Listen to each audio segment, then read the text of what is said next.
Welcome to my video lecture guys. आज के lecture में हम देखेंगे कि डिटर्मिनेंट्स क्या है, क्रैमर्स रूल क्या है और क्रैमर्स रूल पे बेस पे हम लोग क्वेश्चन एक सॉल्व करेंगे तो आपका वो भी क्लियर हो जाएगा। और याद रखना कि एग्जाम में क्रैमर्स रूल पे एक क्वेश्चन आता ही है, तो इसलिए ध्यान लगा कर देखना। तो जैसे कि हम लोग ने लास्ट लेक्चर में देखा था, क्वेश्चंस हम लोग साइमल्टेनियस क्वेश्चन सॉल्व करके हम लोग वैल्यूज़ फाइंड करते हैं अननोन वेरिएबल्स, मतलब एक्स और वाई का जो भी होगा अननोन वेरिएबल उसका वैल्यूज़ फाइंड करते हैं। ठीक है, उसी तरह से क्रैमर्स रूल क्या है, क्रैमर्स रूल में भी हम लोग एक्स और वाई का वैल्यूज़ फाइंड करते हैं।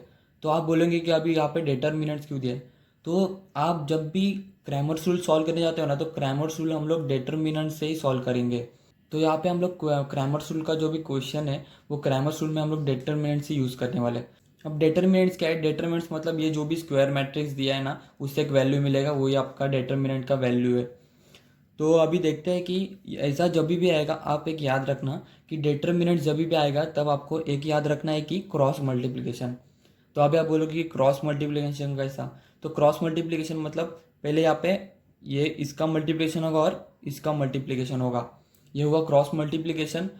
अब इसको लिखने का कैसा कि फर्स्ट ब्रैकेट माइनस दूसरा ब्रैकेट, समझा।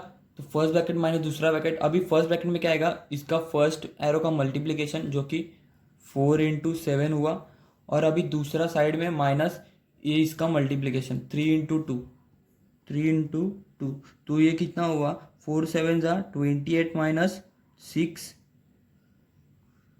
तो डिटर्मिनेंट का हमारा वैल्यू कितना हुआ 22 हुआ। जिनको अभी फिर भी डाउट है, हमारे पास और दो चांस है। अभी यहाँ पे देखते हैं, डिटर्मिनेंट दिखा तो पहले क्या याद रखने का, क्रॉस मल्टीप्लिकेशन। क्रॉस मल्टीप्लिकेशन किया, अभी पहला ब्रैकेट माइनस दूसरा ब्रैकेट, फिर से यहाँ पे आने का 5 × 1, 5 × 1 -3 × -2। यहाँ पे आपको साइन का ध्यान देना है थोड़ा सा, क्योंकि यहाँ पे बहुत कन्फ्यूजन होता है साइन में और बच्चे लोग मिस्टेक्स करते हैं। तो 5 × 1 5 -3 × -2 कितना हुआ +6 हुआ। तो 5 - 6 आपका वैल्यू मिला -1। और एक चांस अभी लास्ट वाला, लास्ट में अब आप ही बता देना। फर्स्ट दूसरा क्रॉस मल्टीप्लिकेशन हुआ, फर्स्ट ब्रैकेट माइनस दूसरा ब्रैकेट 3 × 4 माइनस ये -1 × 1, तो कितना हुआ 12 -1, तो वैल्यू मिलेगा 13। बस इतना ही है डिटर्मिनेंट्स में। आपको डिटर्मिनेंट्स जब भी आएगा क्रॉस मल्टीप्लिकेशन याद रखने का। क्रॉस मल्टीप्लिकेशन क्या होगा, पहला ब्रैकेट माइनस दूसरा ब्रैकेट, और ब्रैकेट में क्या लिखने का, जो भी हमारा क्रॉस मल्टीप्लिकेशन है वो लिखने का, उससे हमको वैल्यू मिलेगा डिटर्मिनेंट्स का। तो जैसे हमारा डिटर्मिनेंट्स देख के हुआ, अभी हम लोग देखते हैं कि क्रैमर्स रूल क्या है। तो यहाँ पे मैंने लिखा है, जैसे कि हाईलाइट करके लिखा है, और आपको ये याद ही रखना है, x = dx/d and y = dy/d। ये क्रैमर्स रूल का फॉर्मूला है। x और y क्या है यहाँ पे, जिसका हम लोग वैल्यूज फाइंड करने वाले हैं। जैसे कि हम लोग ने पहले सॉल्व किया था, ग्राफिकली सॉल्व करके भी x और y का ही वैल्यू फाइंड किया था। साइमल्टेनियस इक्वेशन सॉल्व करके भी हम लोग ने एक्स और वाई का ही वैल्यू फाइंड किया था। तो ठीक उसी तरह से ये और एक मेथड है एक्स और वाई का वैल्यूज फाइंड करने का, क्रैमर्स रूल।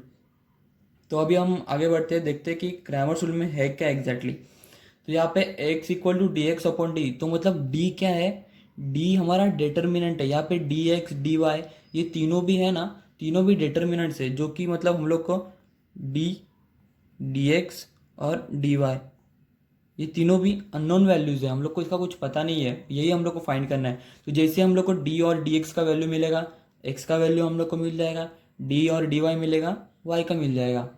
तो गाइज अभी थोड़ा ध्यान देना कि यही सबसे इम्पोर्टेंट पार्ट है। तो अभी ध्यान देना कि d dx और dy कैसे फाइंड करेंगे हम लोग। यहाँ पे मैंने दो इक्वेशन लिखा, ये इक्वेशन फर्स्ट और इक्वेशन सेकेंड है। तो अभी हम देखते हैं कि d का वैल्यू हम लोग को कैसे मिलेगा। जो भी दो इक्वेशन दिया है ना, उसमें हम लोग सिर्फ स्टार्ट वाले पार्ट में ध्यान देंगे। ये मैं आपको ट्रिक बता रहा हूँ कि स्टार्ट में ध्यान देंगे, मतलब बस ये पहला वाला बॉक्स पे ध्यान देंगे हम लोग, और वहाँ के कोएफिशिएंट सिर्फ हम लोग फोकस करेंगे, वेरिएबल नहीं देखेंगे, क्योंकि डिटर्मिनेंट्स में हम लोग सिर्फ नंबर से लिखते हैं, कोई वेरिएबल नहीं लिखते हैं एक्स और वाई करके। तो यहाँ पे डी के यहाँ पे क्या लिखेंगे हम लोग, 1 और 2 जो कि फर्स्ट रो, 1 और 2 ऐसे ही लिखेंगे। अभी नीचे आएंगे, सेकेंड रो क्या है 4 5 4 5। हाँ बस ये हो गया हमारा डी का। अब ठीक उसी तरह से हम लोग देखते हैं कि डी एक्स मतलब डिटर्मिनेंट ऑफ एक्स, इसका वैल्यू करना है फाइंड, और डी वाई मतलब determinant of Y. D Y का बहुत ईजी है, जैसे आपको डी एक्स मिल जाएगा तो आप ये दोनों से मैं आपको बताता हूँ वो कैसे लिखने का। अभी देखते हैं कि डी एक्स का कैसे करने का। डी एक्स का स्टार्ट में क्या करने का, जो ऊपर आपने लिखा होगा वही नीचे लिख देने का, 2 और 5। पर याद रखना अगर आपका ये गलत हुआ डी, तो आपका ये भी गलत हो सकता है, तो इसीलिए ध्यान से जो भी लिखेंगे आप डी, वो ध्यान से लिखना। तो डी लिखा, पहले पहले इस पे फोकस किया, हम लोग डी पे लिखेंगे, जो कि फर्स्ट रो सेकेंड रो। ठीक है, अभी डी एक्स पे आएंगे। डी एक्स पे हम लोग फर्स्ट रो का 2 और 5, ये राइट साइड वाला जो भी होगा हम लोग नीचे वही कॉपी करेंगे। अब लेफ्ट साइड बचा आपका, तो लेफ्ट साइड में आप लोग क्या लिखेंगे, जो 6 और 12 पहले बचा था वो आप वैसे ही कॉपी कर देंगे, जो 6 12 लिखा था। बस इतना हो गया, डी एक्स भी हुआ हमारा। अब डी वाई क्या करने का, डी वाई मतलब याद रखना कि दोनों डिटरमिनेंट का पहला कॉलम आएगा, मतलब डी का पहला कॉलम और डी एक्स का पहला कॉलम 12। बस हो गया आपका डी एक्स और डी वाई।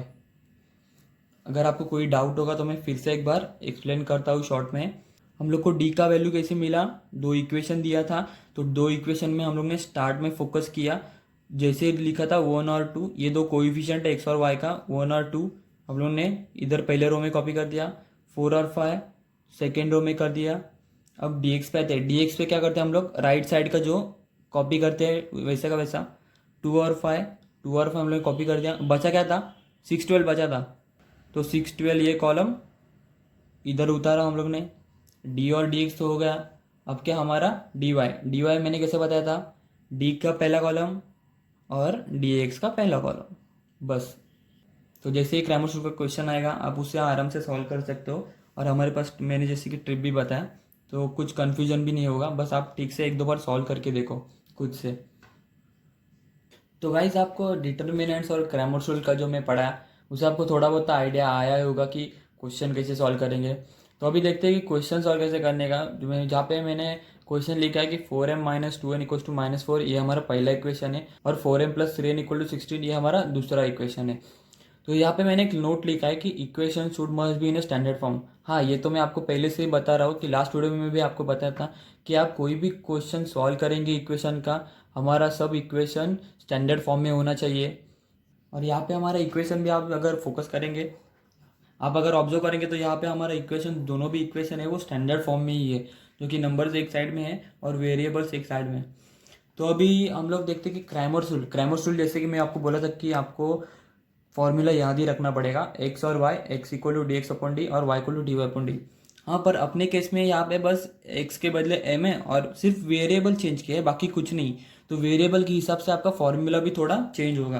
तो यहाँ पे एक्स के यहाँ पे एम आएगा और वाई के यहाँ पे एन, बस इतना ही, बाकी कुछ नहीं है। तो एक्स के यहाँ पे एम लिखा, m equal to D M upon D और n equal to D n upon D.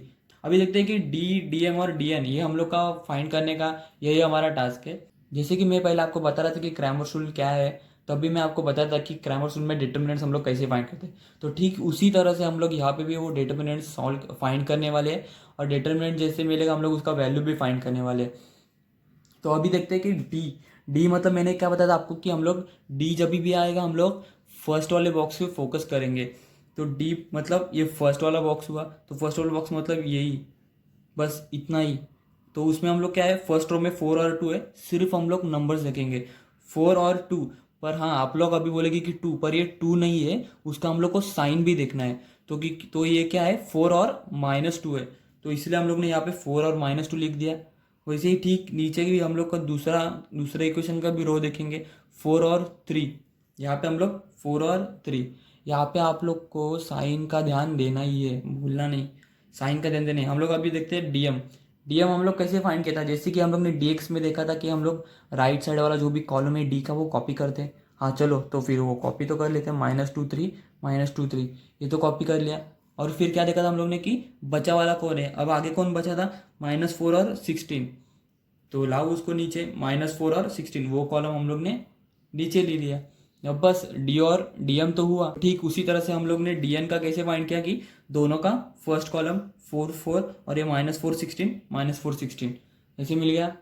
तो डिटर्मिनेंट्स का वैल्यू कैसे सॉल्व करते हैं हम लोग, फर्स्ट ब्रैकेट माइनस दूसरा ब्रैकेट, फर्स्ट ब्रैकेट में क्या आएगा, क्रॉस मल्टीप्लिकेशन, हाँ डिटर्मिनेंट आएगा तो क्या आएगा, क्रॉस मल्टीप्लिकेशन।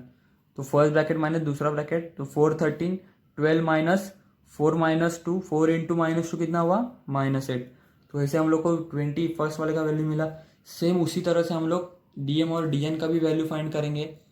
जैसे ही हमें तीनों का वैल्यू मिल जाए, हम लोग लास्ट में क्या करेंगे, ये जैसे हम लोग ने फॉर्मूला बनाया है क्रैमर रूल का, उसमें हम लोग सिर्फ वैल्यू सब्स्टिट्यूट करेंगे। बस हम लोग को वैल्यू सब्स्टिट्यूट करते ही हम लोग का एम और एन जो वेरिएबल है उनका वैल्यू हम लोग को मिल जाएगा।